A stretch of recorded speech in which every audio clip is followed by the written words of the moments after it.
Ladies and gentlemen, howdy and aloha. We are here, you are there, and we appreciate you joining us for another episode of Airey Bros Radio. Tonight, we're diving into what it means to lead from the front.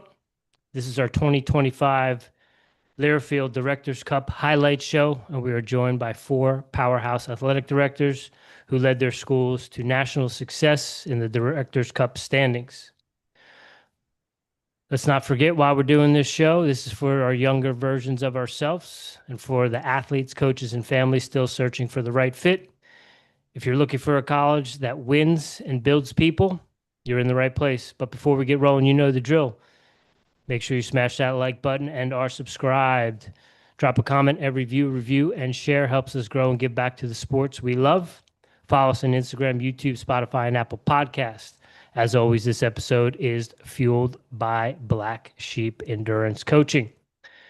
All right, ladies and gentlemen, we're getting into it tonight. As we mentioned, we are talking with some of the athletic directors from the top Division II and NAIA schools in the country. Starting off at 7 o'clock, Chris Kraftick will be back with us again from the University of Cumberlands. Then at 7:20, Jayme Pendergast from Life University will be joining us. At 7:40, Joe Reich from Wingate will be joining us. And then to close it out, Kimberly Pate from the University of Indianapolis will be joining us. It's going to be a great episode. We're going to hear a little bit about the athletic departments at these four great institutions, some of these people we've spoken to, and we've spoken with some of the coaches from these universities. So we are excited to get into it this evening. Ready to get into it, Richie Rich? Let's do it. All right.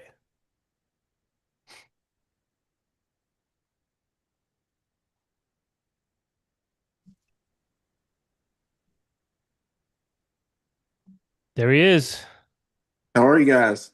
Doing well, sir. How are you? Good to see you. Good. Good to see you. How's the summer treating you in Williamsburg? You been able to get out on the links? Yeah, I played a little bit. Yeah, it's my busy golf season now, so getting a little bit of a break, and then, gosh, 3 weeks, kids are back on campus, fall sports. So Back into it. summer's getting shorter every year. It seems like. Yeah, you're telling me. Well, we are excited to have you back. It's an honor and a pleasure. And I guess first off, congratulations on the Learfield Cup for Thank the you. second year in a row. And then also being named the Mid-South Conference Athletic Director of the Year for the second straight year. Yeah, we have good. I have good people around me. That's I've been smart enough to put good people around me, right? And we have a great team, but we're really excited about Learfield. We did it differently this year, and so we're excited about that. So feel like which we can get into a little bit, but Yeah. that's what I'm really proud that we did it with different sports and different teams stepping up. So it was pretty cool. Well, Vince Lombardi always said, if you pick the right team, you always win, right? Yeah, yeah, yeah. So go ahead, Jim. So is the Learfield Cup, is that the goal or is that just the cherry on top? I think it's something to shoot for. I think it, with our goal, our philosophy is, we want everybody to be good, and we want the most comprehensive department in the country. And when you can win something like that, I think it shows that you're achieving those things. I think we won 15 conference championships this year, and the rest of our league combined won 11. And but when you're seeing the depth of success across all of our sports, that to me, Learfield signifies that. So I think it's something we talk about. We're pretty conscious of. We do want to win it, um, but I don't. It's not. The goal right now is just keeping our culture, having great kids, having coaches that are happy, and then all those other things kind of happen. So all those conference titles, do you get to enjoy it or is it just business as usual? Do you try to, have gratitude for it so you don't get lost in the process of winning? We try. We celebrate every win. Putting the Pat head on the board is what we call it, and they've got a Patriot head sticker they put on a banner at every facility. So we try to celebrate all the little things so that you don't get so caught up in the end result stuff. But yeah, I think we try. Some teams it comes easier than others. So I think you celebrate them all with where the program is in in its current state.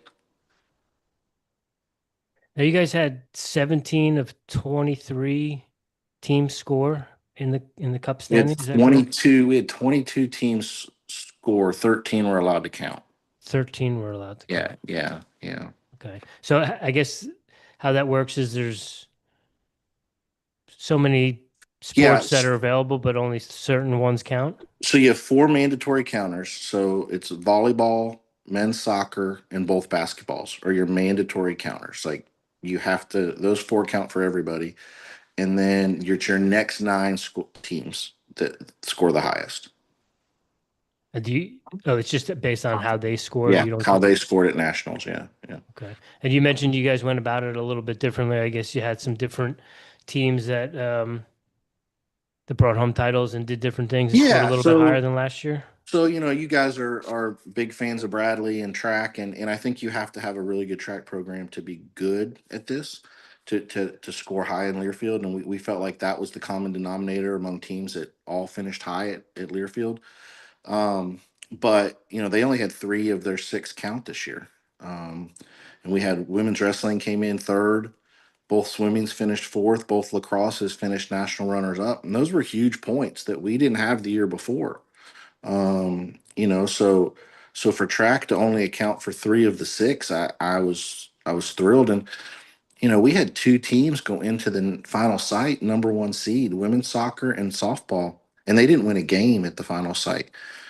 And we still had enough points to score the most ever in the history of Learfield in the NAIA. So I think it just speaks to our depth and the success throughout the department.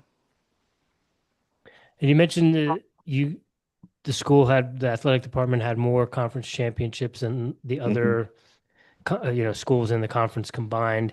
Are you guys well received in the conference, or are you the I'm big sure bad wolf? I'm sure there's some jealousy. It is what it is. I think, Lindsey Wilson had their time at the top in our conference, and, everybody's kind of had their moments. It just, happens to be ours now. And, how long can we sustain, which we think we can for a long time. But, um, I don't feel any sense of that. We have some good camaraderie and obviously some rivalries, but I don't feel the coaches um, or the coaches or administrators are. I think they realize what we've got going on is a little different. It's not something everybody can do. And I appreciate the fact that when we wanted to get ahead of Lindsey Wilson, we put our head down, went to work. I feel like they're doing the same thing right now.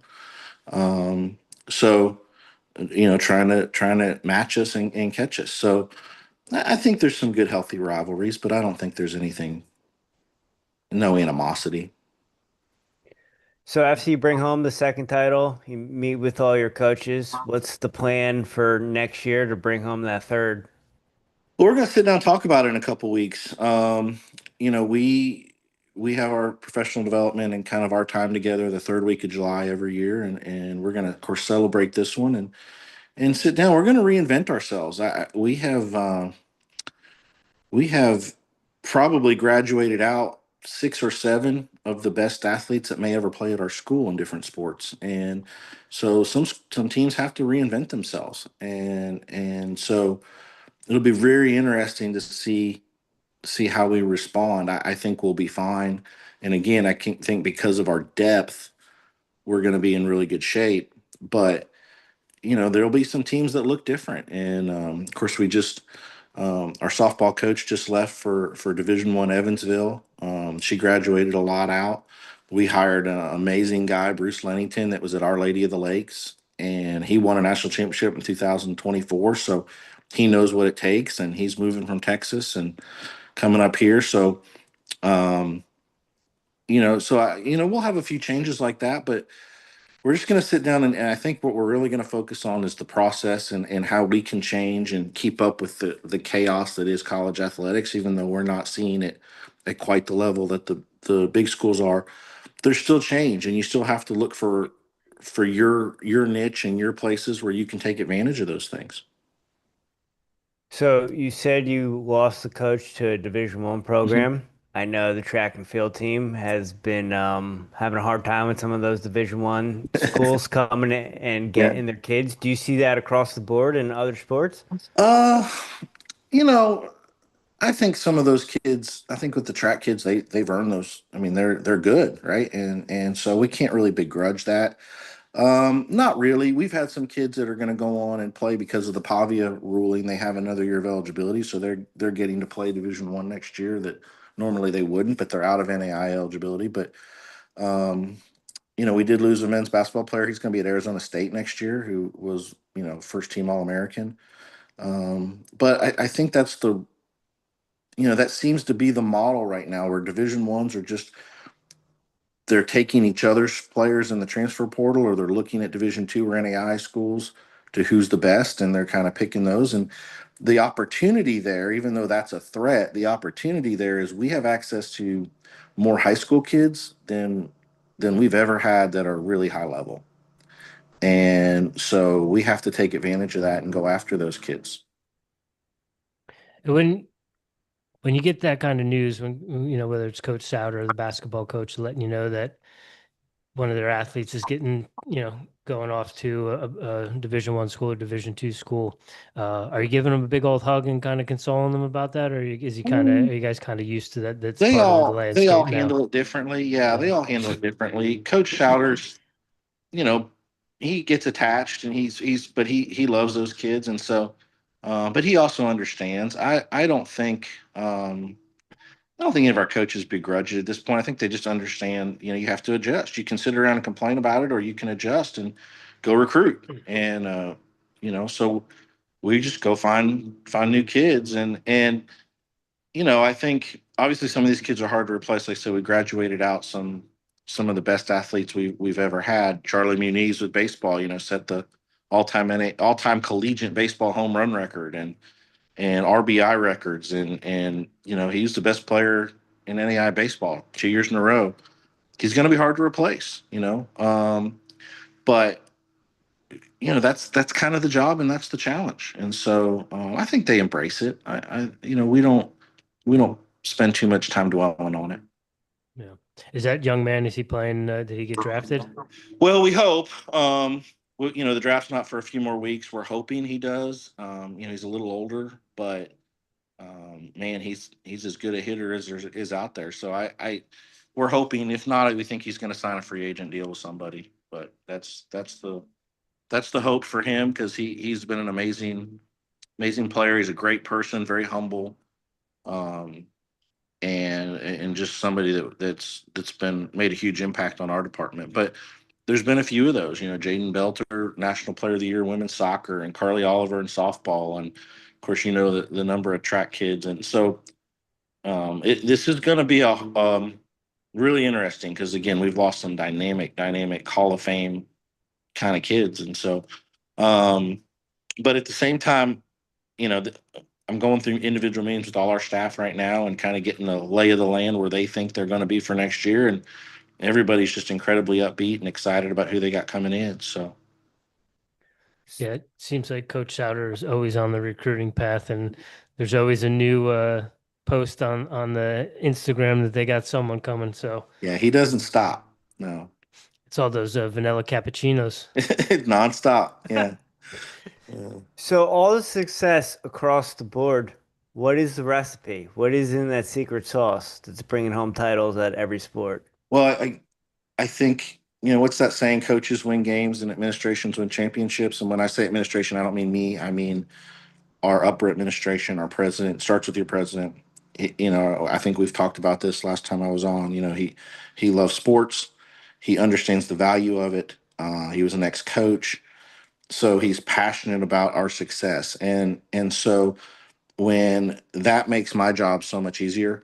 Obviously, our school's done some amazing things with tuition and scholarshiping, and making sure kids, don't have loan debt, and that's across the board, not just with athletics. And so when you can sell that, when you can go into parents and say, look, our goal is for you guys to graduate debt free. Here's what we're showing you. Here's what we're going to do. That's a difference maker. I think I think it's not just one secret thing. I think it was really weird to have a coach leave. We've had coaches offered Division I jobs and have stayed. Souter's one of them. Coach Dillender with softball had been offered multiple Division I jobs. This was just the first one she decided to take. And so our coaches have been incredibly loyal. So that helps with continuity. And then they're really picky about the kind of kids they bring to campus and the culture we have on campus. So I think I didn't give you a clean answer, but I feel like it's a combination of a lot of things. Our administrative staff is really clicking and working together incredibly well. Um, we have all that support from the upper administration. Our coaches, we have very little coaching turnover. They're happy, and we can offer something to kids that most schools cannot, which is a chance to graduate undergraduate debt free, and whether you're an athlete or a non-athlete. And so, I think I think our jobs are so attractive right now, and that's what got Coach Lennington to leave Olu to come to us for softball. Our jobs are really attractive, and so coaches are, that continuity is a huge piece of it. Can you talk a little bit more about that? Coming out of college debt free, we had Coach Ruff on as well. Sure. And, he was breaking it down for us, and we had some people be like, "Is that real? Is that true? Is that possible?" Yeah, it's real. Yeah, it's incredible. So, our total cost of attendance is, total tuition, room and board is 19,175. And our promise is to package every student to 15,175, every domestic student to 15,175. And that means they're 4,000 out of pocket, 2,000 per semester. And most families can afford that without having to take out loans. And that's books, all in fees. And we basically endowed a scholarship and put a portion in. We had a donor match it. And so we call that the commitment scholarship. So coach gives us their scholarship, the commitment gets them to the rest of it if they don't have aid, state or federal aid. Um, and kids that have state and federal aid, they're pretty much usually taken care of. And so we've been then in the process of reducing our rosters, getting rid of JV programs, focusing just on varsity. And by next year, fall of 26, we want to be at about between 750 and 775 athletes with 28 programs. And a couple of years ago, I think we peaked at about 1,100 student athletes. So we have been slowly reducing because we've had so many non-athletes come in because of this. And so that's for athletes or non-athletes. And it's pretty incredible. So you mentioned 28 sports across the board. Do you see in these next couple of years, do you have goals? Obviously, can you have other sports? Do you have all the collegiate sports that are possible? Anything going to change over the next couple of years? I don't think so. I think we're happy with where we're at. There's a lot of schools in our area started flag football, and of course that gets your attention. But most of those schools don't have men's and women's lacrosse, and we're very committed to those sports. So to add another spring sport to an already crazy spring would be a lot for, when I look at athletic training, when I look at sports information. So I think that's something we're kind of shying away from at the moment. Even though a lot of schools in our conference are starting it. So no, I think right now we're kind of in reduction mode as far as our number of athletes and um, focusing on the varsities and making sure that those roster numbers are right and coaches have what they need to be successful on the varsity level. And so last year we got rid of JV baseball, softball, and both basketballs, and this year we're going to transition. This will be the last year for soccer's and volleyball, and at that point, we're just trying to right size rosters. And again, we're in a unique situation where it's the opposite at most schools at our level, where they need that enrollment. But because of our pricing and our commitment scholarship now, um, we're able to kind of have an appropriate amount of athletes versus non-athletes, where most schools in the NAIA, it's very heavy athlete. Um, and I think that'll be good for our campus. We're getting ready to ramp up intramurals, and we just hired an intramural director to run that and give kids that athletic outlet. But So I'm excited to see that side of things ramp up. But I think if we can settle in 775, we're at a really good number. Um, Everybody's got what they need, and they'll be in a really good number. And we'll keep trying to win at the varsity level. So we don't want you to give any secrets of what you're working on, but two years in a row, AD of the year. Do you have anything you're working on that you think, hey, I need to get better here, I need to get better there? Sure, all the time. Again, I have to give a ton of credit. I have, four assistant ADs who each have their own discipline. I have Christy that does game ops and fan engagement. I've got BJ that's doing development and professional development. I've got Tommy doing sports communication. I've got Sam doing compliance and NIL, and those guys, we, like I said, we're really hitting our stride together as a group now, and everybody kind of knows their role and knows what they need to do.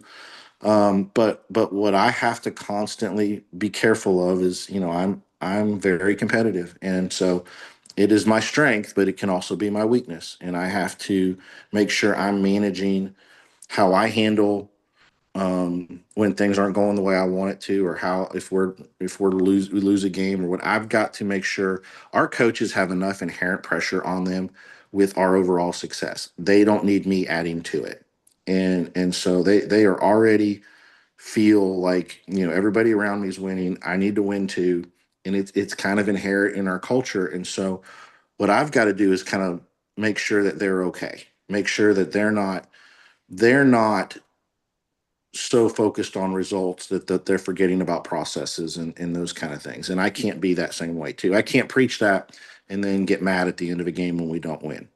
So well, I'm constantly working on me in that part of things, and it's gotten a lot better. But I'm competitive, and whether it's on the golf course or whether I'm at a soccer game, I want to win. And so that's my biggest thing. Again, I think it's a strength, but if I don't keep it in check, it can be a weakness. So,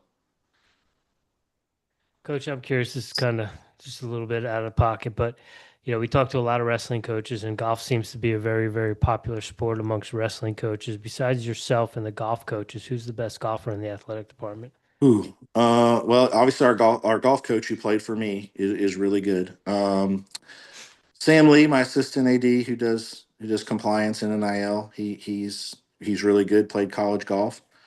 Um, Probably assistant coach Jared Martin, our assistant baseball coach, is really good. So we got a couple. Coach Ruff, if he would ever get out there, is super athletic and can play. And he played high school golf. A lot of people don't know that, but he just doesn't play enough. So, but yeah, we've got a good crew, and it's fun to get out there with them. And but yeah, but definitely right now our golf coach, although I'm playing really well right now, so maybe I need to get him out there and see if I can get that mantle. Is there a Patriots golf outing fundraiser? Not really. We don't, but we take a group down to Tennessee every year. We go down to for a long weekend, and we play a bunch of golf down there with everybody. And so it's more fun than it is competitive, but it's always a good getaway. So, but no, we play a lot amongst ourselves, the guys that do play. And then, I joke, I really don't want my football, basketball, baseball. I don't want some of my coaches playing golf. They need to be, but that's not really true. We want them to have good life balance. But Yeah. Well, you mentioned the NIL there, and I think maybe a common misconception for a lot of people who don't give the NAIA a look is that, oh, I won't be able to get NIL there, or I can't do that. Can you touch on that a little bit for clear up some of maybe that sure, skepticism? sure. We work with Open Doors, who's done a great job kind of promoting the NIL space. A lot of our deals are in kind, free products, free food. Kids do a social media post or they do an event, and they sign or they whatever in the local community, and then the restaurants or the companies reciprocate with free product or free food. That's really the extent of a lot of our NIL. We have I mentioned Carly Oliver earlier for softball. She's one of the best players in the country at second base. She had a huge Instagram, has a huge Instagram following, and man, she got all kind of bats and gloves and different things that she would promote throughout the year from different companies. Um, they have to work for it a little bit. It doesn't just come to them. We don't just hand it to them. Have we discussed collectives? Yes, we have. It is something that has we've bounced around. But at the same time, there's this struggle, this back and forth between, we still want to be education-based athletics, right? And so we want to be proud of being education-based athletics. And so, I think there's a little back and forth there. You're not really seeing it pay players in the NAI. You're seeing a lot of what we're doing. It hasn't quite trickled to that point, but occasionally, do we lose kids to small division ones for that? Yeah, we have, and we've lost some recruits. But that tells me we're going after the right kind of kids.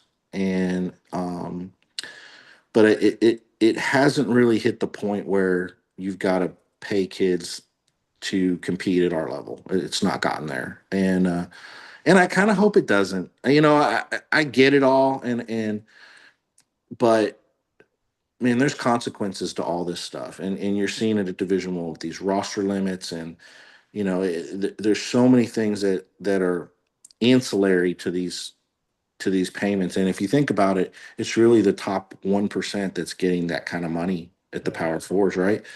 And um, so we've had internal discussions. We've gone as far as sitting down. We went down to and visited with Tennessee last year and talked to their collective. And of course, things have changed since then. Now the school can pay directly. They don't need the, there's so many things that have changed. But I there's something about that term education-based athletics that we heard at the NAI convention that has stuck with me. And I think it resonates with people right now.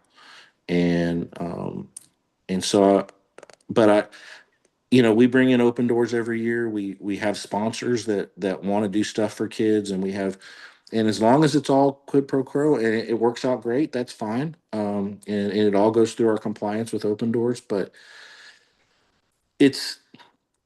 I kind of hope, at least for a little while, we stay that way.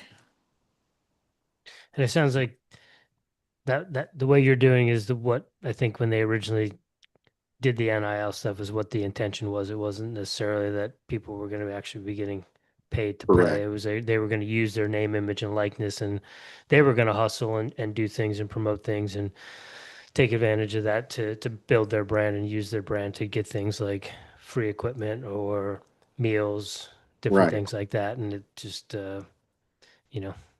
some people take advantage of things. Yeah, it jumped so quickly. I mean, it went from 0 to 100. It went from, this is our intent, to now kids are just getting checks, and again, so be it.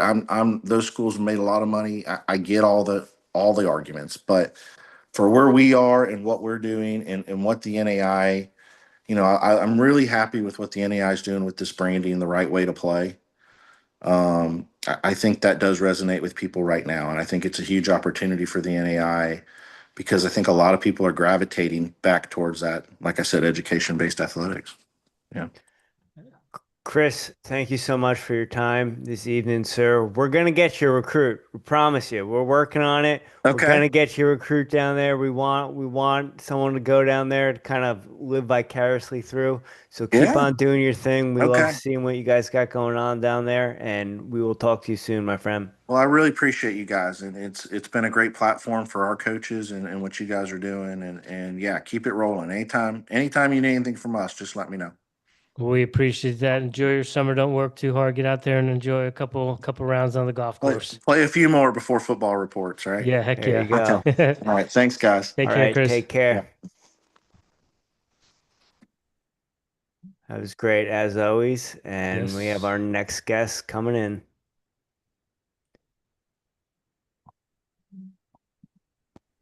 Jayme, how we doing? Great. How are you? Awesome. Welcome to Airey Bros Radio. Thank you. I appreciate it. Yeah, it's an honor and a pleasure. We'll give you a little bit of an intro here to introduce you to our fans, and then we'll get into it with you.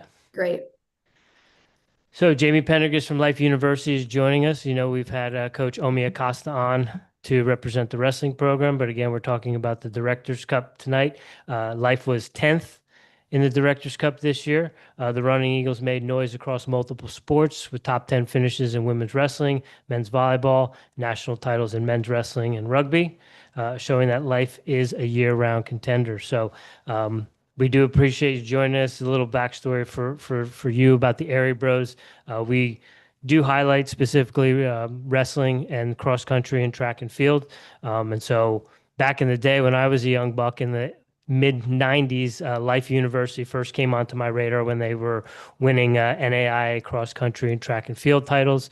And then getting back into the wrestling and covering the wrestling, we crossed paths with Coach Acosta and then his coach, Coach Nick Mitchell, out at Grand View. So, yeah, we did a roundtable 2 weeks ago with the Division II track and field coaches and then the Division III track and field coaches.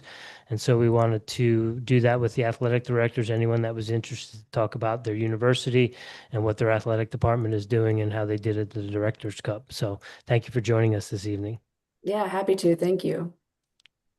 So top 10 finish in the Directors Cup, was that, like we just asked Chris Kraftick, was that just a cherry on top, or was that something you were gunning for this year? Yeah, and my good friend Chris there is a tough one to follow. But for us, we're competitive, and so we knew from 2 years ago a top 10 finish was very, very possible. It is sport though, so when it gets down to national tournament time, it's kind of about who shows up, a little bit of luck and a lot of preparation, but we knew it was possible, and just getting there, it's a huge achievement. There's a lot of worthy rivals up there in the top 10 and a lot of great institutions that have enjoyed a lot of success. So it's just good to see our brand up against their brand. Or the athletics programs where you thought they would be? Is there some that you got to kind of push to get to where you would like them to be? How's it going based on when you started? Yeah, good question. I mean, we really, I think, are overachieving from the perspective of where our resources are and where they've been and who's producing and who's performing. So we got some early success we've always had success with rugby. Unfortunately, it's just not an NAIA championship sport, so our rugby finishes don't count in the Directors Cup. But we had some early success with men's wrestling, and I think Omi was a great model for other NAIA coaches that, hey, we can compete with the best. And from there, and kind of grew, and women's wrestling became really, really competitive. Hired Coach Demerit, track and field became really, really strong. We saw women's lacrosse, consistently show up in Directors Cup, and then we got men's basketball going. We got women's soccer going. So it's kind of been a process of the model works. It's just, how do we get each team up there in competing for that national tournament spot and then performing when they're there? What's the culture like at Life? I think anyone that might know it or vaguely know it, they think of it as a chiropractic college, or that's kind of what at least that's what we've always known it as. But again, we've known about it from an athletic perspective. What's the culture like, and how do you get the athletes to buy into that? Yeah, the institutional culture is a little bit different, but it's great. I mean, especially for those interested in health, wellness, performance, and excellence, right? That's kind of, the chiropractic profession, but we're really more of a health and wellness institution with the world's largest chiropractic college, and you have great other programs, exercise science and psychology and business. But really the culture is, we know who we are, we know who we aren't. We try to leverage our strengths, isolate our weaknesses, and we don't make any excuses. And so I lead from a standpoint of, exceptional judgment, minimal controls. I give my coaches and my staff a lot of autonomy. And so I look to hire high performers that work well in that environment, in that culture. And, it's proven to work in a lot of the situations. And so we feel like we've kind of found a niche in the type of person that works well at Life University. And so we don't love coaching turnover, but when we do, right, we know what we hire for and go after that. So you mentioned that rugby team being one of the best, but not scoring for the Directors Cup. Are they in NAIA sport, or is that like a club sport? So no, it's a collegiate varsity sport, but rugby is governed by USA Rugby. And so it's the top division of any collegiate rugby. So, our men played Cal in the national championship game. So, right, you're against, a lot of powerful institutions. Our women played Lindenwood in the national championship. So I know it's an emerging sport in NCAA. It's not emerging yet in NAIA, but from a competitive collegiate standpoint, USA Rugby is the top spot to be. Do you feel like that helps with the recruiting? Because hey, you can play against Division I teams and you're gonna go to that championship, or do you think that hurts? Anytime a student athlete knows they can play for a national championship, it's special, regardless of the division. But our rugby players, we recruit rugby players who also want to play for their country, want to play professional rugby. And right now we have 23 between our men's and women's program in the national pathway. And we have a lot in the MLR. Cedric, who had the Olympic bronze medal try 2 summers ago. She was an alum of ours. So rugby players come to Life University because they know they can compete for championships, but they can play at the highest level as well. Yeah, we're talking with Chris about he did lose a coach this year, but he's also talking about the continuity of the coaches is something that helps Cumberlands, continue to do what they've been doing. You mentioned, no one really likes turnover or losing people, but when that does happen, what's the philosophy? What's your approach? What are you looking for when you're bringing in coaches specifically for certain sports? Yeah, Chris nailed it. I mean, continuity is important in any leadership position. I've always admired what they do at Cumberlands. For us, for most sports, I'll know 3 to 5 people I'm going after the moment, I have a coach turn in their resignation. I think that's our job, is to be prepared. When I'm out and about in national tournaments, and I try to travel with all of our teams to national championships, I'm watching us, but I'm watching other people too.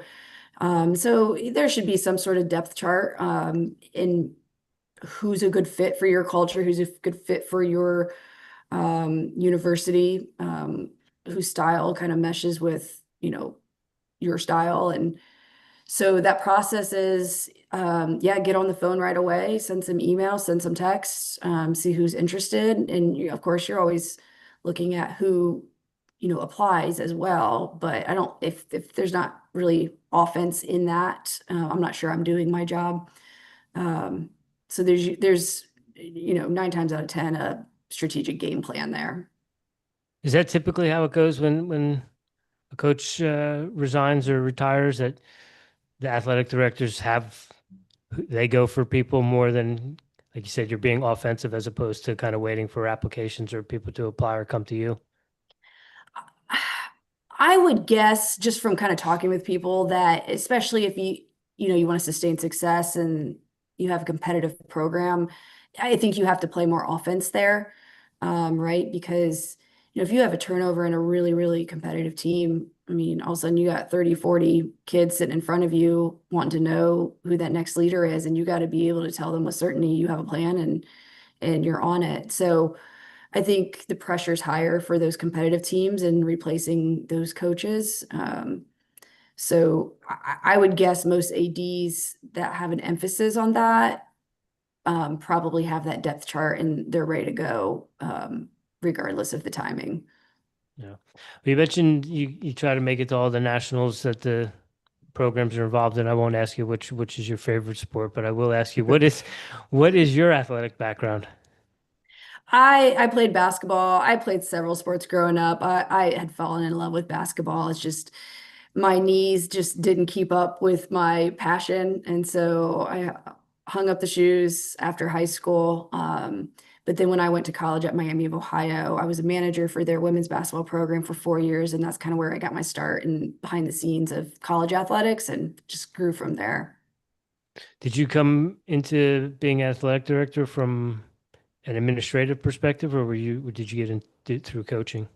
Administrative. Yeah. I got my first job at Elon University in North Carolina in academic support for athletics. I'm a huge fan of higher ed. It opened a lot of doors for me, really changed my life. A lot of good mentors when I went to college, and so I knew it was just a space that I wanted to be. And so it's not necessarily a traditional path for an AD, start out in the academic side of things, but it fits really well in the small college environment, knowing that your undergrad population is such a huge percentage of your undergrads. To have that focus on the entire experience is important to most presidents.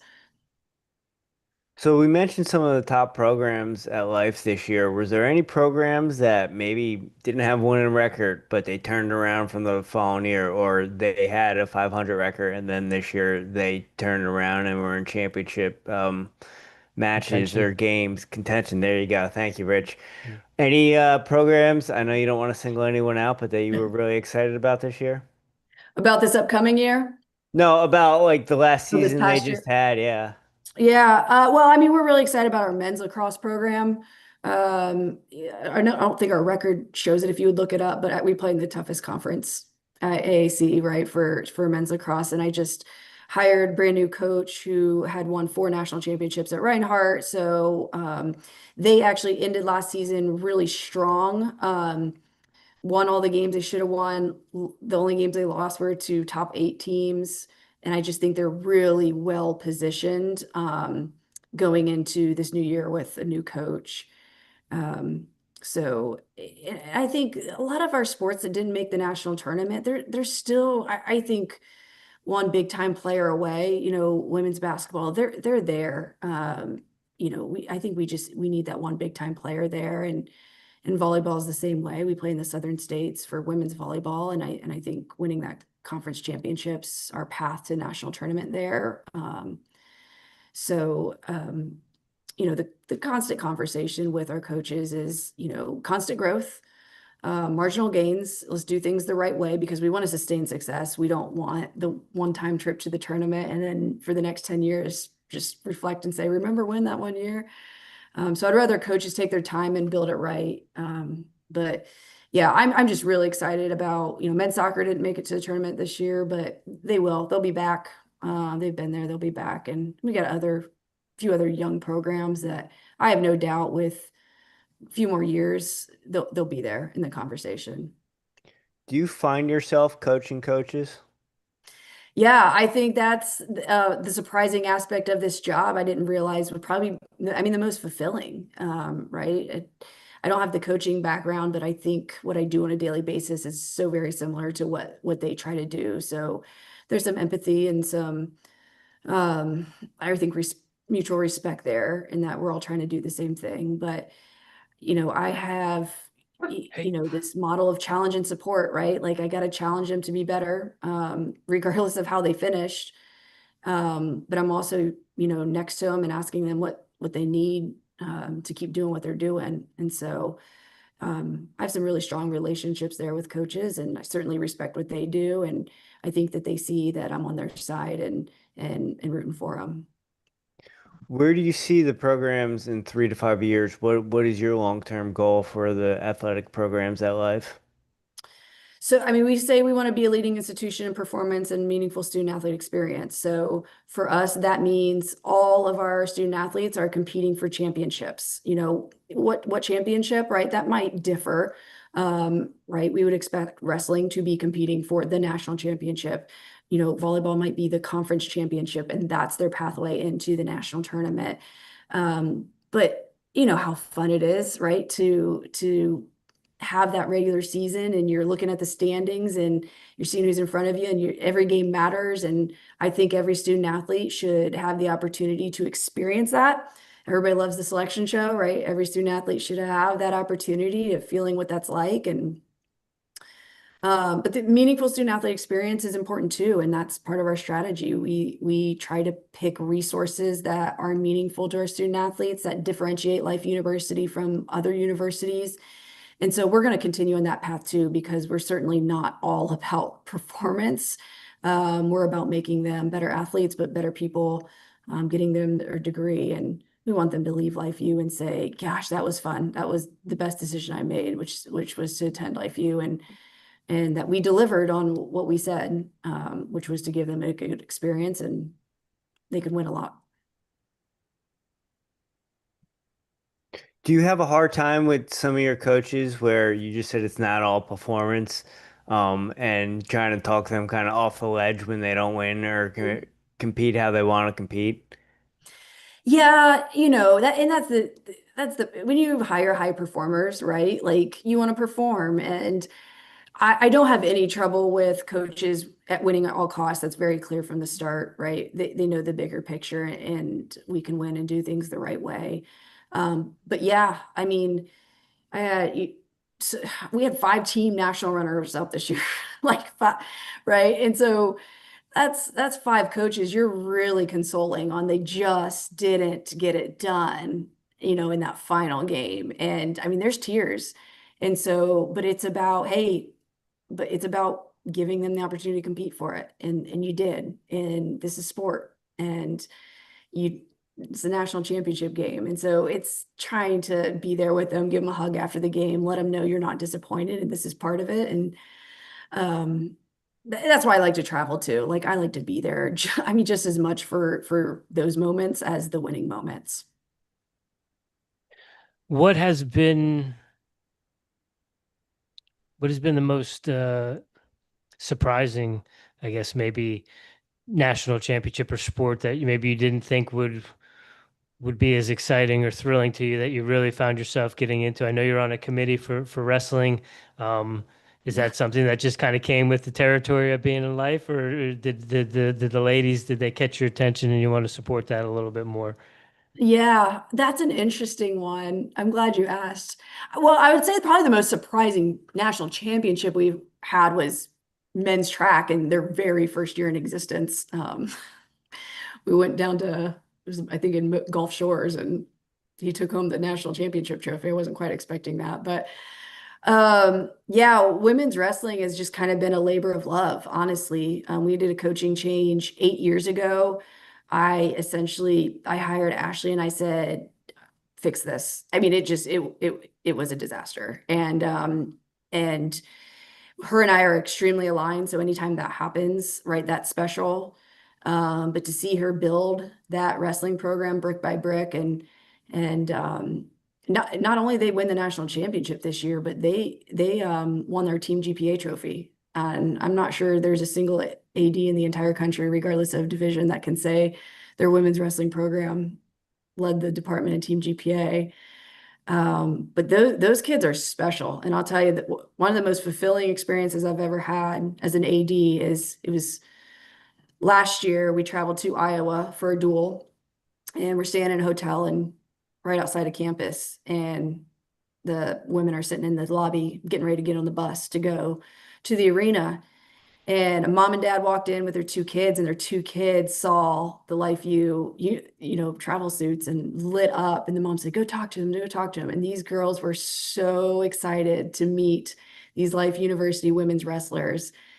And they drove from Missouri to watch the LifeView Iowa duel. And just seeing that it was just cool. And, for them to cap it off with their first national championship this year and being able to see that entire story unfold from disaster to, national champions, that's special. Yeah. Jayme, thank you for sharing that with us, and thank you for your time tonight.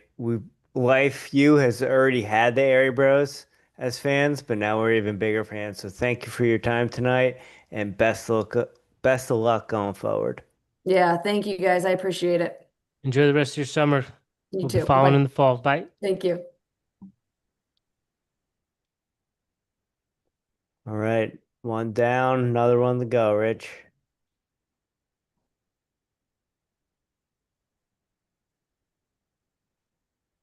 Sorry, the dog was barking. I could see that. Joe, how we doing tonight, sir? I'm doing great. How you doing? Awesome. Thank you for joining us tonight. We are excited to get into the Bulldogs with you. Great. Sounds good. Sounds good. I appreciate it. Appreciate you having me on. Yeah. Joe, is Reich? Reich. Reich. I'm sorry. Sorry. Yeah, no, Okay. believe me, we get all kind of pronunciation. So whatever you call me, I'll respond. So don't worry about it. I just want to give you a little bit of intro for our fans that are tuning in tonight with us. Joe Reich from Wingate University. We love the Bulldogs with Coach Van Leerup and Coach Dominic have been joining us a couple times. Coach Reich is joining us to talk about the whole athletic department as the executive director of athletics at Wingate. Coach Reich has helped steer the Bulldogs to a second-place finish at the NCAA Division II Directors' Cup with a monster 2024-2025 campaign, trailing only our friends over at Grand Valley State. From national championship appearance in men's and women's swimming, a deep postseason runs in track and cross country, soccer, as well as men's and women's golf, Wingate continues to model a model of consistency in Division II athletics. It is an honor and pleasure to have you with us. We're excited to get into more in depth with the athletic department at Wingate. As I mentioned, Coach Van Leerop and Coach Dominic have joined us a couple times. They're the ones that really brought Wingate onto our radar, but it sounds like you guys are doing it on all fronts. Well, I'll tell you what, you picked the right two there, Matt Van Leerop and Paul Dominic. Those guys, good gracious, man. We joke around all the time in the athletic department that whenever Matt comes in, we got to be ready because he's going to be on his P's and Q's. He's going to have every T crossed and I dotted. He'll know every cent that we talked about giving him for budget and everything. Both those guys are phenomenal. Phenomenal coaches. You picked the right two to have on, I can tell you that. Yeah, we were joking when we first had Coach Van Leerop on, is that if it wasn't for cross country in 2023, I guess it was 2022 when they first came out and got second.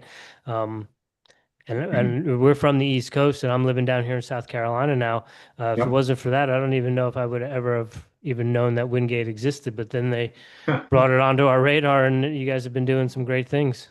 Yeah, no, that's the great thing about, like, you guys know this, and the great thing about having a great track and cross country program is, when you figure like our Eccles Cup, which is our conference, a conference excellence cup, for the best athletic department. You get 6 championships right there. Men's and women's cross country, men's and women's indoor, men's and women's outdoor, and that's a huge reason for our success right there. And then a lot of that goes just Matt to the program he's developed and bringing Paul along. And like I said, I've been riding their coattails for a while. But you've been at Wingate for quite a long time, yeah? Yeah, I came here in January 2001. I was the football coach here for 23 years. And my 23rd year, I was the athletic director, and I was the interim athletic director in the fall while I was coaching my last year of football. And then was fortunate enough to be named the full-time guy kind of midway through the season, the fall 23 season, and which was neat, because then that kind of allowed me to, I didn't tell anybody other than the guy who was going to replace me as head coach, and I had a chance to kind of, it was a neat way to go out. Hey, when it's going to be your last week of coaching and it's your last game, that's kind of special. Man, there was no big deal because nobody else knew I was doing it besides my wife and Rashawn Jordan had replaced me. So, and it gave me a chance to kind of take a look at everybody else. Once they knew I was full-time AD, you take on a different role. But it was nice kind of during that season to be able to take a look at some of our programs from inside out and be able to add my 2 cents worth in. So it's been fun. It's been a fun ride. I appreciate the athletic department, the president giving me the having the confidence enough in me to give me the reins, so to speak. So being the football coach at Wingate since 2001 and taking over the athletic department in 2023, did you know that there was some, hey, we're taking care of that this, as a football coach, annoys me. We're taking care of this for all the coaches. Were there some things going in that you knew you wanted to take care of, and were you able to take care of them? Yeah, I think there's, as a nice thing about being a coach and being a former coach as the AD is, particularly because I was the coach here. Yeah, you kind of, for lack of a better term, you kind of know where all the bodies are buried, right? You know all the inner workings. You know the ins and outs. The good and the bad. So when I became the AD, it was easy to say, okay, I know that these things are either underappreciated, and I know these things may be something that we're putting too much emphasis on. Let's get away from that and go to there. I think the big learning curve, as it was, as you can imagine, is really the financial piece of it, running the whole university athletic department from a financial standpoint, and trying to figure out, what the right size athletic department was. But as a coach, we knew, like, we had a really large roster in football, and we still do. But you kind of know how sustainable that. Okay, this is going to a point where that's not sustainable. So we need to come up with other ways of other things we're looking at and saying, okay, we can't we can't, burden too many teams with oversized rosters too much for too long. As well as just some other things throughout the department, things we knew we needed to change. We know, like, we're still fundraising for a new weight room, and that kind of became the lead priority, because you got to develop your student athletes, right? I think we do a great job in recruiting. All our coaches do a great job, and now the next part of it is, you got to train them. You got to be able to develop your student athletes on the field, off the field, in the weight room, in the classroom. So as an AD now, that became a big point of emphasis. Okay, well, we'd already started on the weight room, but let's make sure that we top this off. So we're close. We have pretty much all the money pledged. Now we just need to get more money in hand before we break ground on a 14,000 square foot weight room that we're working on. So, but it's probably going to take. The reality is, it'll probably take a couple of years before we get shovels in the ground on that, just because of just trying to get cash in hand and not being, don't start before we have everything in hand kind of deal. So mentioning that weight room and knowing it's going to take a couple of years, but you're there, right? Just got to get the cash in hand. How's that for you, coming from a football background and now you're running a business? Yeah, it's interesting, because you really, the old statement is, everybody wants to be an AD until they become an AD, that kind of thing. And so I think when you're looking at it and you're like, oh my gosh, I'm responsible for this now. I had mixed reviews coming in terms of people telling me, don't let them turn you into a fundraiser. But I was like, look, we need the money. So we need these things. There are things that we need. And if that's what I need to do, I'll go talk to anybody. So I really changed my mindset there. I think going in, I was like, yeah, fundraising, whatever. But once I became the AD and realized, okay, these are the things, the difference making things within a department are things that we need money for. We need to go out and raise money. I don't know that I've been great at it, but we've gotten some gifts, and I just tell them, if I go to a meeting tomorrow, that it's one of our fundraising meetings, I'll just tell them, just send me wherever you want to send me. I'll be the friend raiser, right? I'll go out and shake hands, and I don't know that I'll do a lot of the asking, but if that's what you want me to do, I'll do that. If you want me to go, run across the country, I'll run across the country, whatever it takes. But our student athletes and our coaches are worth it. Like they do a phenomenal job, and I want to be able to honor that by going out and doing whatever I need to do to raise the money to get a nice new weight room, to get some of the things that we need. We need beach volleyball courts right now. We need some other stuff that, that's on me. I'm the AD. I'm in charge, right? It's buck stops here. I gotta make sure that I get out and get my tail outside and raise some money. Rich, I know you got another one for Joe, but I have a statement. You said everyone wants to be the AD till it's time to be the AD. I always used to say to my brother, being an AD is a thankless job, and when you meet someone who's an AD that someone likes, you really want to pick their brain. That's very true. That's very true. No doubt. And having been a coach on the staff for so long, and then coming in and being like, okay, this is interesting, just because I was one of the coaches. Now I'm the AD. I'm the guy in charge. But I do think there's some credibility, because there's a lot of ADs right now that haven't coached, and that's great. I mean, that's not negative on them, but you got to play to your strengths, right? So my strength is, look, I coached football for 36 years, so 23 of them as a head coach. So, and I think you guys probably know this. When you're a head coach, same thing as an AD. When you're a head coach, you sit in that seat. And I one of the things I quickly learned was, the head coaches want somebody that they can talk to, that has been a head coach, or that they can commiserate with to a certain extent and talk about head coaching issues. And that has been a real, so I've tried to AD to my strength there, in terms of, okay, I was a coach, and let's work through the problems while I continue to learn some of the other things. So it's been fun. I mean, a great challenge. Joe, since we're on the topic of fundraising and raising money for different things, one of the things, as we mentioned, we cover a lot of NCAA, NAIA, JUCO, cross country, and track and field. But our other love is wrestling. So I'm going to put my pitch in here. North Carolina has the second most Division I wrestling programs. Nice. Okay. Behind Pennsylvania, where you're from. Is there any possibility in this conversation we might be able to convince you to add men's and women's wrestling anytime soon at Wingate to get you over the hump for that number one spot on the top of the podium for the Directors Cup? Okay, so I can tell you this. So whether this is true or not, I don't know. But last year, so we had a guy that used to work here by the name of Dr. Dennis Johnson. He was a professor here, and he's a wrestling guy. So last year, and every year he calls me and says, we need to add wrestling. And he doesn't work here anymore. He's back up in Pennsylvania, where he's from. But last year, after we finished fourth in the Eccles Cup, he sent me a text message. He was like, I just want you to know that if you had men's wrestling, you would have won the Eccles, you would have won the Learfield this year. So sure enough, after this year, we finished second. It was, I just want you to know, if you'd had wrestling, you would have won the Learfield. I'm like, okay.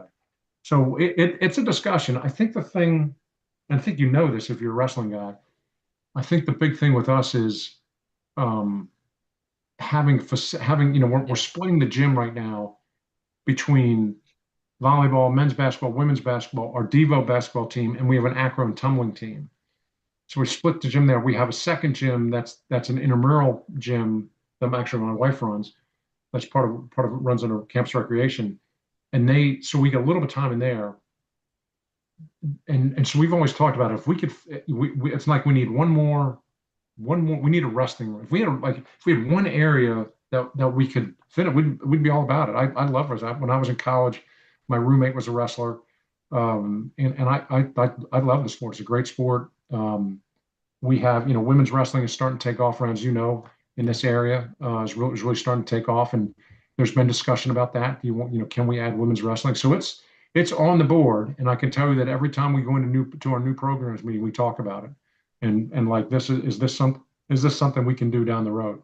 So I think we have to answer the facilities issue first before we go ahead. But it's not, like I said, you're getting in line for that one, because there's definitely a line of people that want to add that. Well, that went better than I thought, Jim. Well, Rich, are you thinking what I'm thinking?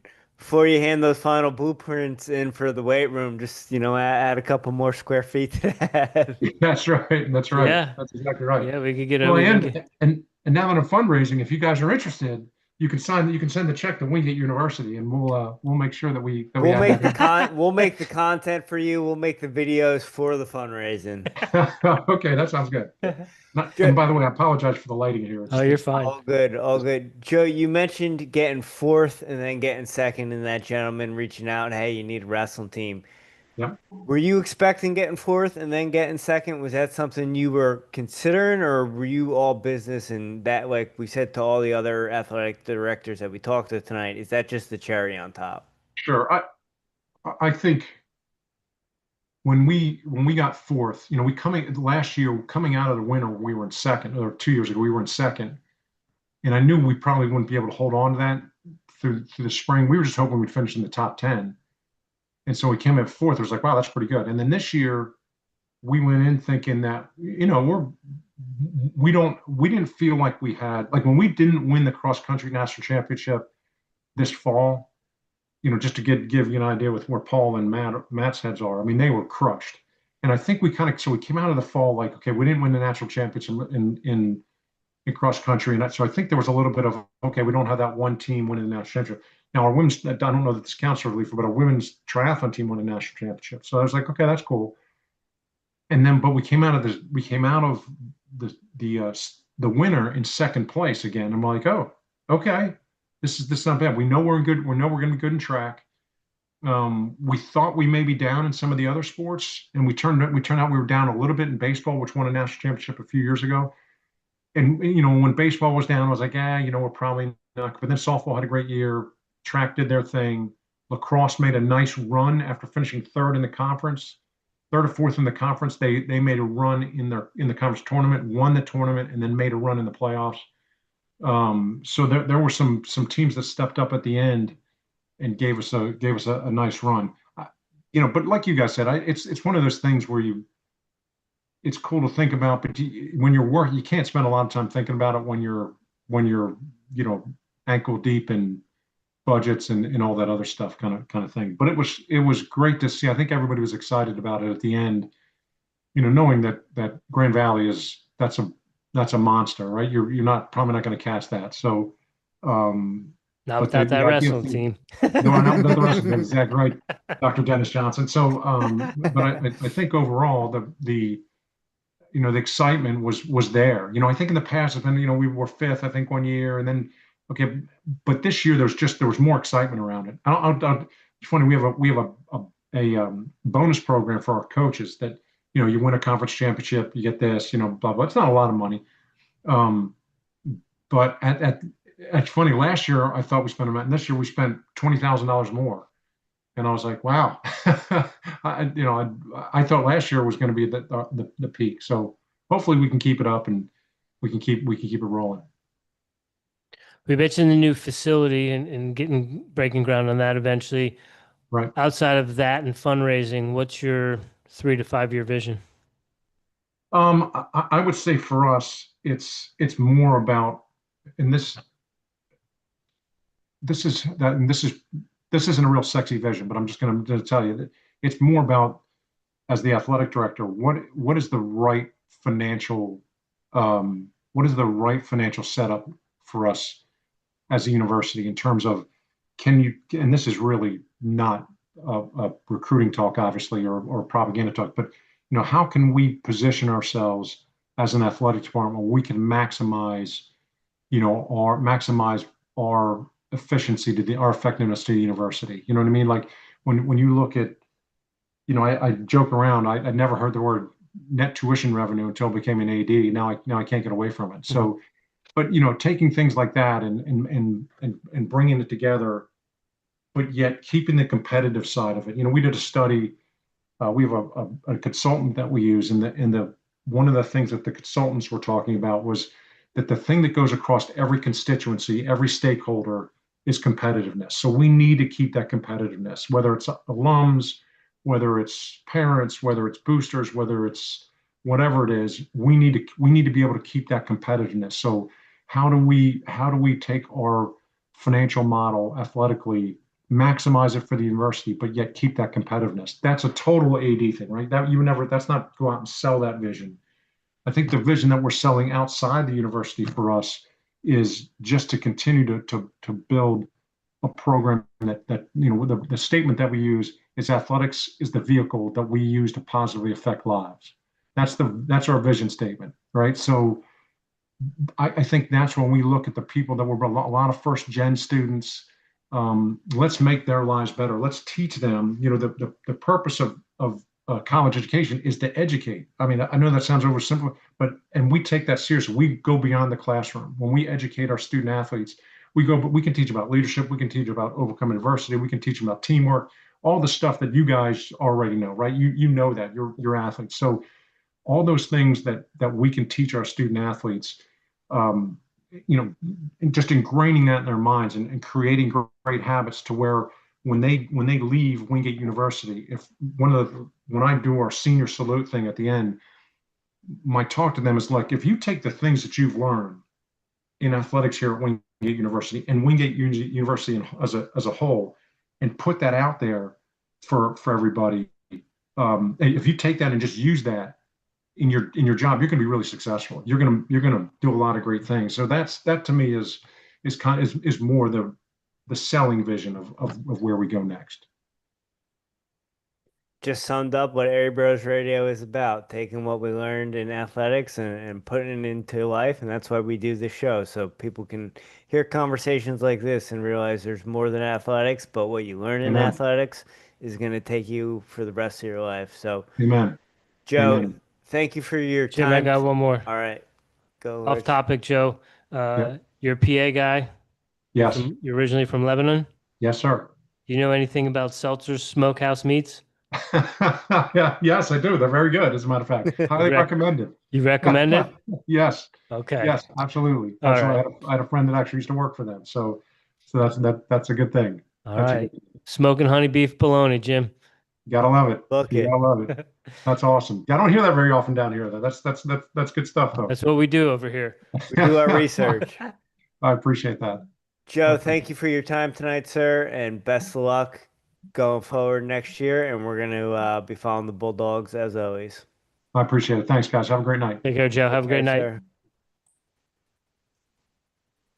There you go, Rich. You got your smoked meats over. I had to get it in. I knew we were getting close on time, but I wanted to get it in there. Well, it's a thing too. You just didn't find something obscure. Kimberly, how we doing? We can see you, but we can't hear you.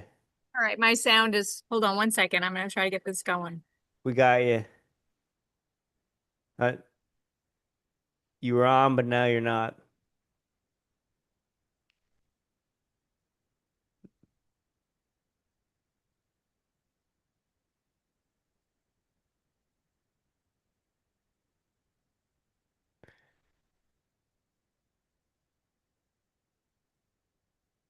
So we had your video when you came on. It was just the audio, but now we can't see it or hear you.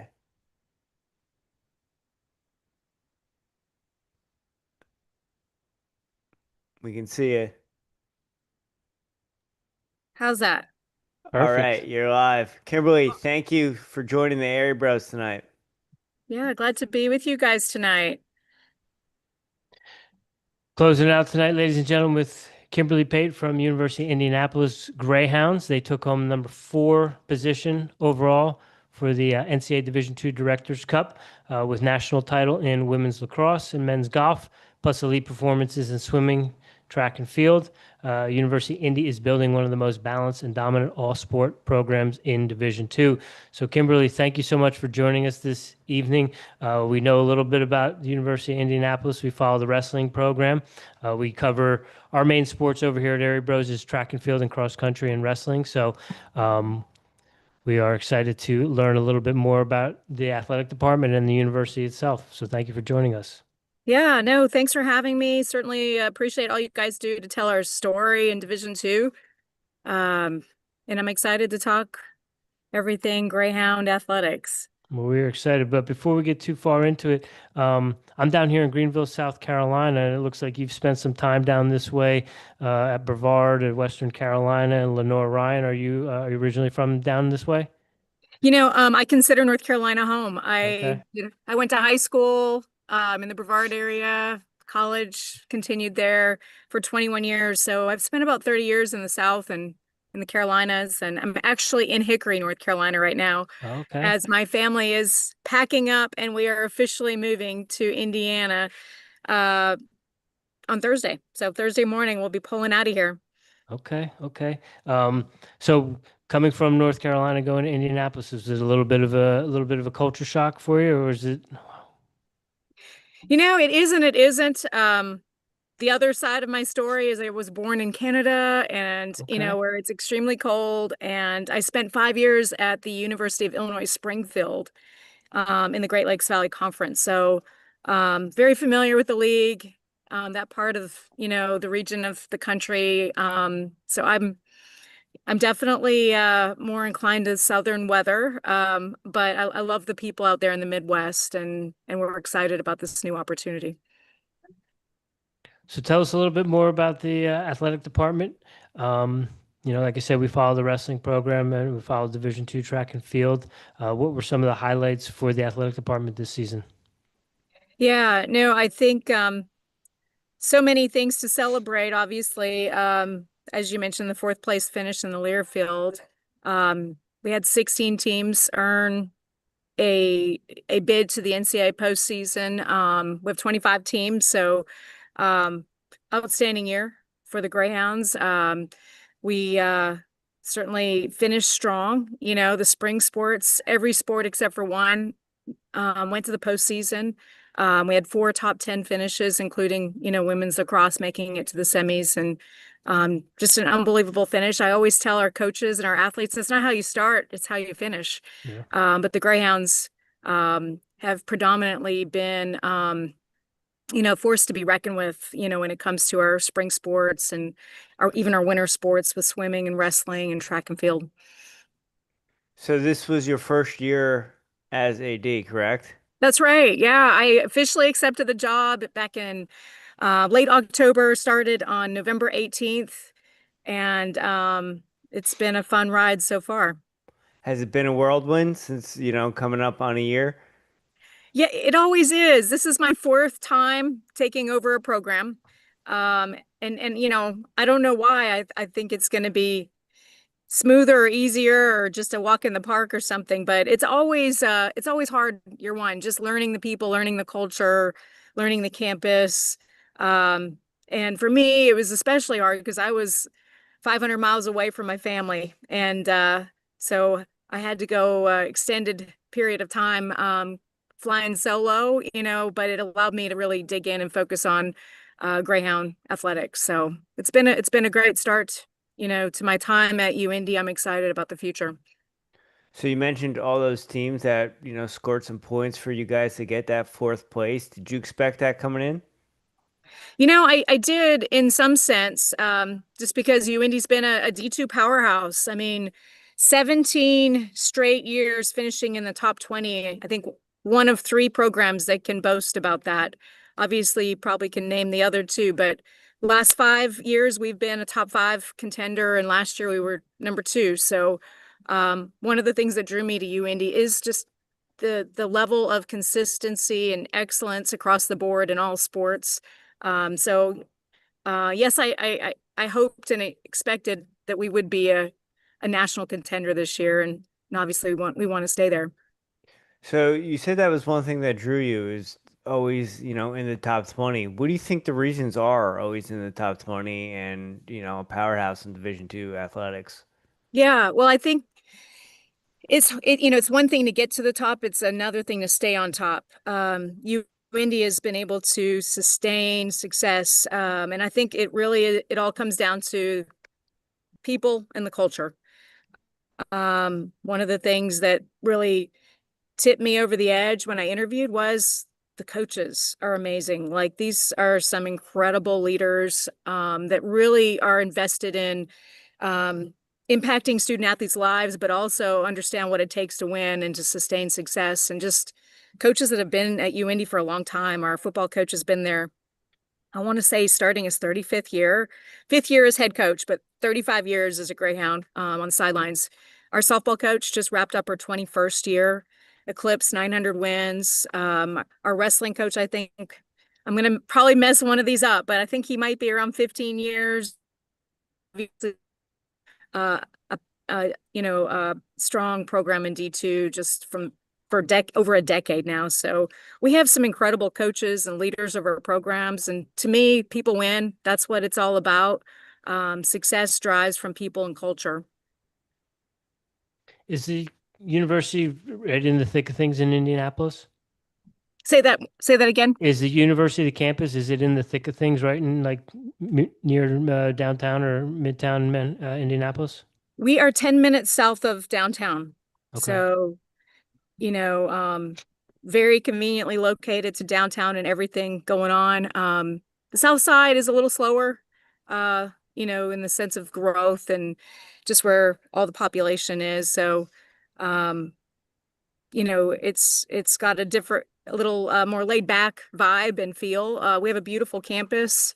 But, I think the beauty of our campus is we have both a combination of the commuter population, graduate population, but just almost 3,000 undergrad students. So, I think makes for a great experience for students and student athletes to have, students cheering for them in the crowd and supporting them, and just great sense of pride and tradition on campus. But you came in November, obviously you left the family, went off on do it on your own for a few months. When you're taking over, you said this is the fourth time too that you've come into a new program and taken over a new program. What's your blueprint? What do you obviously you don't want to, if it ain't broke, you don't try to fix it, but what's your approach coming in? Yeah, no, I think obviously I do have I think a blueprint that I know works. But I really focus on listening and learning and understanding the culture, because every place is different. I believe that it takes partnerships within the department and across campus, and certainly then the alumni and the community to have success. And so My first 90 days were really focused on building connections and relationships and listening and learning to understand where we are, so then I could start to chart a course for the future. I think having a very clear, bold,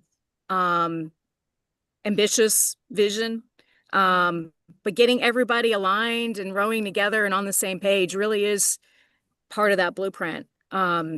Is just creating that vision, a shared sense of vision of where we're going, and getting everybody excited and contributing towards that. Kimberly, you mentioned going and just talking to the coaches and just getting the temperature of things and what they need help with, what you can do better. Is it intimidating when you're talking to coaches that have been there for 30 years, 20 years, 15 years, and you're coming in on day one? Or do you know from your experience at other places, you kind of have to, hey, what do you need help with? What can I help you with here? And not be like, no, this is the way it's going to be. Probably at this stage of my career, no. Like I'm starting year 19. I've worked with coaches at all different places, and from first time head coaches to 20 plus year veteran coaches. And my passion is to serve coaches and athletes. And so it's why I got in this business, is to feel like want to make an impact in young people's lives. But where I can best serve student athletes is by putting our coaches in the position to have success, and making sure that there's strong partnership and alignment with me and all of our coaches. And so that's the part I love. And so no, I love working with coaches, and it's really part of my passion and drive. And I love feeling like I can serve them in some way or form. If I can help them advance, and it could be as simple as just solving a problem. That's what I live for, career wise. Well, I appreciate the honesty, and Rich, mommy being a principal, being an administrator, kind of sounds just like mommy being like, nah, I'm not really intimidated. I've been doing this long enough. So I appreciate the honesty there. What do you hope to bring to the University of Indiana? What do you hope that Indianapolis. Indianapolis. Thank you, Rich. You called me. I was coming back, but what do you hope to kind of bring, and what do you think you can do to better serve those coaches to get at the top of the podium? Yeah, I think just a strategic approach to sustaining excellence. I think UIndy's done a great job of sustaining it up until this point. But we're in some really tough times in higher education, and the whole landscape of college athletics is flipping upside down almost every day, right? It's changing and evolving. And so I want to build something that will last long beyond my time, in the seat. And so I think I can bring that to UIndy. It's probably a strategic approach to how do we stay on top? And because you can't sit idle. I don't know who was fifth place behind us. I know we were 16 points behind West Texas, but somebody is on our heels, and they're looking for that opportunity to pass us. And so that's what I think I can bring. What's it going to take to knock off Grand Valley? Golly, we got to do some fundraising. We got to do some work on our facilities. And certainly, I mean, we were number 2, so we've been right there. It's just probably going to take just a spectacular year, a little bit of luck, and we've got to put ourselves in a position to attract that next level, or retain that next level student athlete. So we've got some work to do, and as far as our facilities to compete with Grand Valley. I actually got to see their facilities for the first time, my first week on the job. Our football team traveled to Grand Valley to play them in the first round of playoffs. And so my first time ever being on their campus, and they've got a lot of great things going on there. But I think if anybody can do it, UIndy can do it. Was there any new sports in the athletic department at UIndy that you hadn't experienced at other schools? Yeah. 2. Wrestling. I've never worked with wrestling, and women's bowling. And Okay. so I've worked with all the other sports. We have 25 including triathlon, an emerging sport. And I just, you know, I actually enjoy being somewhere where there's a lot of opportunity, you know, for student athletes and a lot of sports. And so I love the array of sports we have. The only sport that I wish we had that probably would never fit at UIndy would be hockey. Being from Canada, I do enjoy that sport. Does UIndy have women's wrestling yet? Not yet, but we will be looking at it. Okay. All right. Yep. Fastest growing sport in America. I'm curious. There's quite an interesting setup this winter season for the Division II athletics. It was indoor track, I believe, swimming and wrestling were all in the same location. It was in Indianapolis. Was UIndy involved in hosting or being attached to that? Yeah, we co-hosted the Winter Sports Festival for those sports. And that was a really great experience and opportunity. We have the Indiana Sports Corp, and honestly, they did a lot of heavy lifting to make that happen. And the city of Indianapolis is one of the best sports towns in the world, and it was so cool to be a part of that. We probably did most of our lifting for wrestling. Have you been able to take in some wrestling matches this season? I did, yes. My first, and certainly I got to watch all of our athletes compete, at the NCAA championship there in Indianapolis, and got to see one of our athletes become a two-time national champion. Yeah, that was awesome. So you brought home 2 national titles this year, men's golf and women's lacrosse. What was that like for you, and what was it like for those teams? So I wish we did. We did not actually bring home any team national champions. We brought home Where'd I 10 get individual. that from, Rich? We finished in the semifinals in women's Oh, lacrosse, and women's man. golf did head to nationals and to defend their title. They won it last year. So We got to correct our show notes, Rich. No, you got to correct them. You read them. You read them. You said you went through them. I was going Thank you for that. But you did have facepalm. an individual 2-time national champion on the wrestling mat, so that's Yes, got to and- be quite an honor. Yeah. in the backyard as well. So yeah, we had 8 swimmers that were national champions, and Okay. 1 track and field athlete. Okay. What event did the track and field athlete do? The 800 meter. That's right. Yeah. Okay. Actually, we had, am I missing? Oh, I have this fear of like missing someone. Oh gosh, I'd hate to leave out an athlete or a program. So I'm trying to think if we had 7 swimmers, 1 wrestler, and 2 track athletes. Gosh, we had another track athlete. It was an outdoor. Oh, I'm blanking on it. It's packing boxes and moving. My mind's like mush. Oh, good. Oh, good. Are you going to be able to replace Carolina barbecue up in Indianapolis? Square donuts. Yeah, That's there's some so many terrible- other great food options. I actually always have found barbecue kind of interesting. I'm a texture person, so you never Okay. know what you're getting with barbecue. Yeah, that's true. That's true. You Go got ahead. one last one for Kimberly, Rich? I was just going to follow up with that. If what her new favorite food discovery has been or restaurant has been in Indianapolis.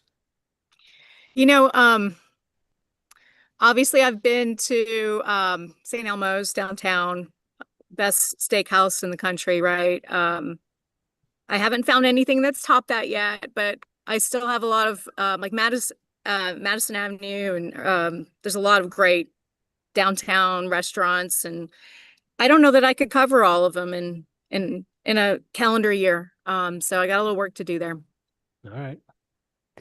Kimberly, thank you for joining Airey Bros tonight. Educated us on UIndy and everything you got going on, and best of luck going forward, building the program and keeping it at the top. Awesome. Thank you guys for having me. Absolutely. Appreciate all you do to tell our story in Division II.